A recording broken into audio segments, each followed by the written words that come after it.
Rob was at the neighbor's house that night. The kids were alone, their mom working late. Then came the knock. Slow, heavy, 3 times. He thought it was their mom. She always knocked that way. Without thinking, he opened the door. But it wasn't her. A shadow stepped inside. Someone who already knew they were alone. He thought it was their mom. She always knocked that way. Without thinking, he opened the door. But it wasn't her. A shadow stepped inside. Someone who already knew they were alone. She left the library after dark. A mile of road stretched between her and home. Halfway down the path, she noticed a man walking behind her, step after step, closer each time. Soon, he was right behind her. She felt his breath on her neck. A strong hand clamped her shoulder. A whisper hissed, "Don't turn! Give me your purse, or I'll cut you!" She didn't freeze. She took 1 step forward, turned, and fired her gun. The man collapsed, bleeding. But until the day she died, she said she pulled the trigger too soon. My sister stepped outside to smoke. At the end of the driveway, a white SUV sat in the road. Its windows were so dark you couldn't see inside. It didn't move, it just watched. Every time she came outside, it returned. It sat at the edge of the road, sometimes at the church parking lot, always waiting, always watching. One night, my father finally walked toward it with his gun in hand. The SUV roared to life and sped into the highway. The plate was covered in duct tape. We never saw it again. I woke up in the middle of the night. Our cat sat in the doorway, staring into my room. Then he walked inside and meowed when I turned to wake. My mom, a man, was already standing there. My mom didn't hesitate. She grabbed me, threw me out the window. We landed outside, screaming for help. The man slipped out the front door like he had been inside all along. So, a week later, my mom found a notebook in the closet. Names, drawings, gloves, and candy wrappers.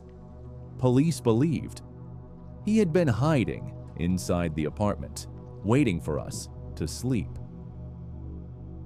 I was finishing laundry in the basement. The only light on the far side had burned out. Crossing the dark room felt endless.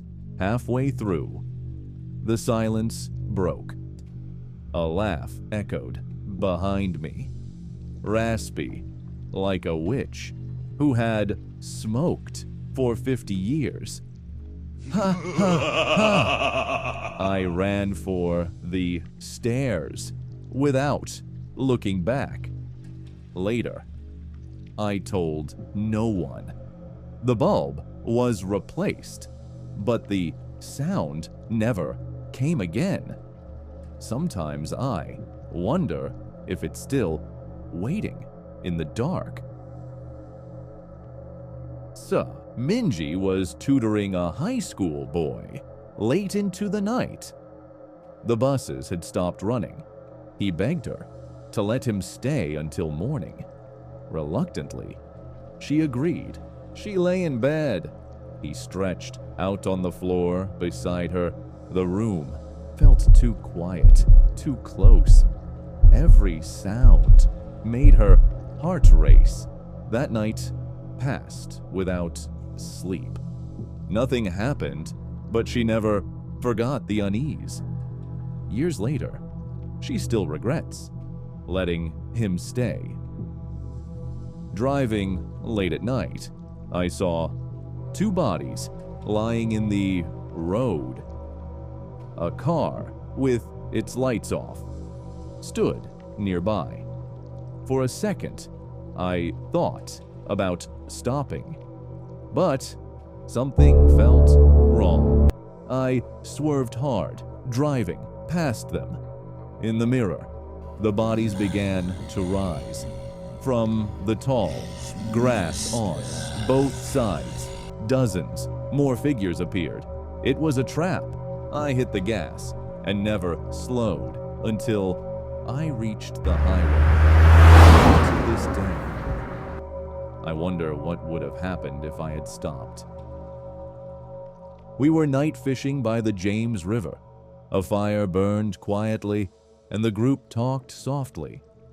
Then, silence. Everyone stared across the dark water, feeling watched. A scream ripped through the night. High-pitched, inhuman, like someone being torn apart. Then another, louder, closer. We grabbed our guns, but froze in place.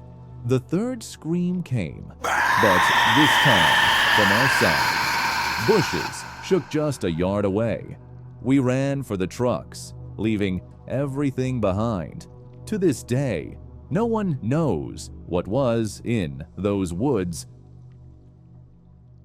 I realized at the hockey game my phone was missing. From the bathroom, I dialed my own number. After 3 rings, someone picked up, but the line stayed silent. Later that night, I came home. My parents weren't there. The house was empty. That's when I remembered. No one had been home to answer my call. A door creaked open at the back of the house. I ran to the neighbors and called police. Nothing was stolen, but the thought chills me. We could have been asleep with a stranger inside. The boy next door was obsessed with horror. He watched slasher films, tortured stray animals, and worse, he liked talking to my little daughter. At first, I warned him to stay away. One night, my wife and daughter were gone. I woke to a phone call. His parents claimed their son was missing. But upstairs, in my daughter's room, a light was on, and a figure paced back and forth. I woke up.